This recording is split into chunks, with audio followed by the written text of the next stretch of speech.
Kailangan po nating imulat ang ating mga mata dahil unti-unti nang lumalabas ang katotohanan. In Davao City, prior to 2022, hindi po ba ma'am, same pa rin yung procedure na ginagawa nyo?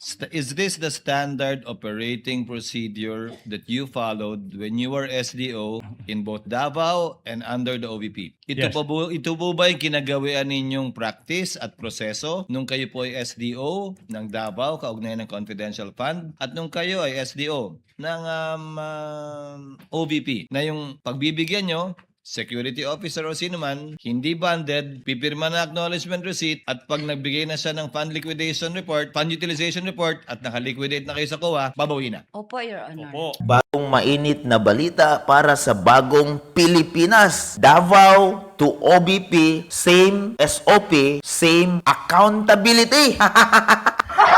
Hindi na po ito tungkol guys sa isang 125 million transaction. Ayon sa testimony ni Gina Acosta, may confidential fund po procedure na sinusunod mula sa Davao hanggang sa OBP. Guys! Nang tanungin po ito ni Presiding Officer Escudero kung ang inilarawang procedure po niya bilang SDO ay pareho niyang sinunod sa Davao at OBP. Ito Yes. po ba yung kinagawian ninyong practice at proseso nung kayo po ay SDO? Malinaw po ang kanyang sagot. Opo, Your Honor. Opo, Your Honor. Opo. Guys, sa OBP, sinabi rin po ni Acosta na inutos sa kanya ni BP Sara na i-turn over ang confidential funds kay Colonel Latsika. Aniya, nagtiwala ako kay Colonel Latsika dahil nagtiwala si BP Sara sa kanya. At naniniwala ako na alam ni BP Sara ang ginagawa niya. May documentary trail din umano sa kanyang cash disbursement record. Nakalagay ang entry na release to security officer Latsika.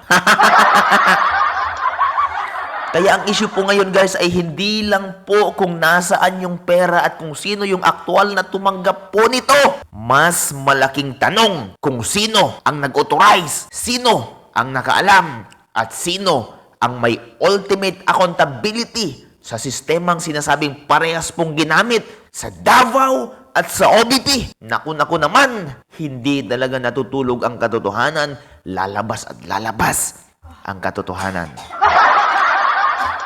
Guys, hindi po ito otomatikong pinapatunayan na po ang misuse. Pero malinaw na kailangan ng suriin ng procedure, mga taong sangkot, authority, at supporting records. Nako naman, Davao noon.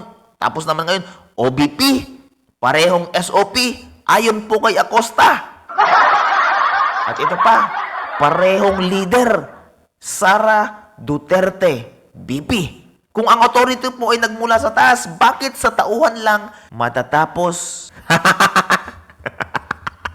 ang pananagutan? Guys, this is Jimson Condrillo nagre-report para sa bagong Pilipinas, bagong balita. Subscribe, follow na po kayo. Seryoso guys, seryoso. Kailangan po nating imulat ang ating mga mata dahil unti-unti nang lumalabas ang katotohanan. God bless you. This is Jimson Condrillo Vlog at kahit didis ka, mahal ka ng Diyos.